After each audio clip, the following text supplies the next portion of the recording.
Just in breaking news, the Senate passed a tax bill. Now it's going to the House. The House will likely have some changes ahead of the imposed July 4th deadline, although it's likely that the House will vote on it after that deadline. But the fact that the Senate passed it this early is a little earlier than expected. The market actually was down more earlier in the morning before the Senate voted on this tax bill. Now the market's recovering a little bit. The Dow's doing very well, but the S&P 500 and NASDAQ are down. For growth, tech, and risk-on assets, it's a sell-off day for profit-taking because for growth stocks and tech, the market was a little bit greedy. So I think it's kind of appropriate for a short-term pullback, in my opinion.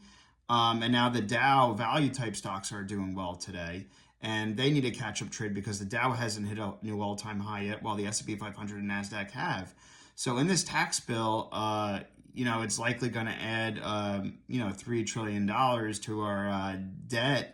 In the next few years. It's a $5 trillion increase in the debt ceiling, and we have a feud between Elon Musk and President Trump about it again. It looks like the renewed tensions are starting again.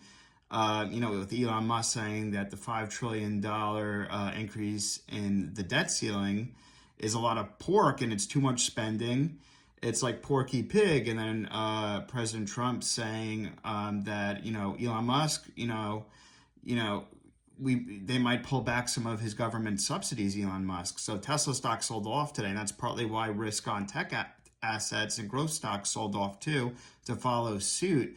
But in my opinion, even if Tesla doesn't have government subsidies, they have the best engineering talent, good manufacturing capabilities, good FSD and software and artificial intelligence. You have Elon Musk, regardless of your opinion of him, he is a visionary leader in terms of these tech companies and all the companies he owns.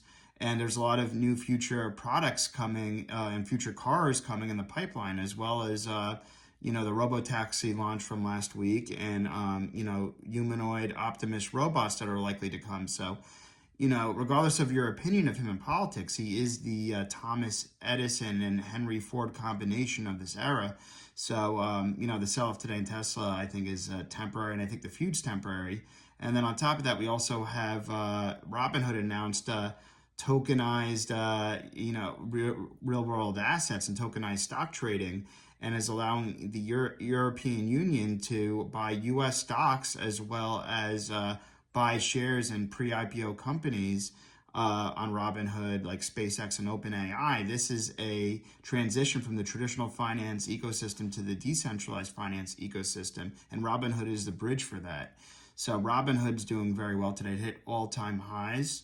And Robinhood's really trying to bridge traditional finance with, blockchain and crypto. And they're doing very well in that regard. And it's warranted that they hit an all-time high. And then Apple stock is actually doing very well today, despite the sell-off, partially because, with Apple's falling behind in AI, let's say the truth, but Apple can afford to because in their history, it's more important that they get these AI products right. And Apple would be the consumer leader in AI because consumers use their iPhone, Mac, and iPad. But since Apple's behind in their AI for Siri, the report shows that they might partner with OpenAI or Perplexity, really shopping around, to help them with that. I think it's important because if they can't do it on their own, using their own AI models, they need to outsource with OpenAI or Perplexity, as they're the real leaders in AI. And, it does, at the end of the day, it doesn't matter because Apple has all billions of consumers using their products. So that helped Apple stock today.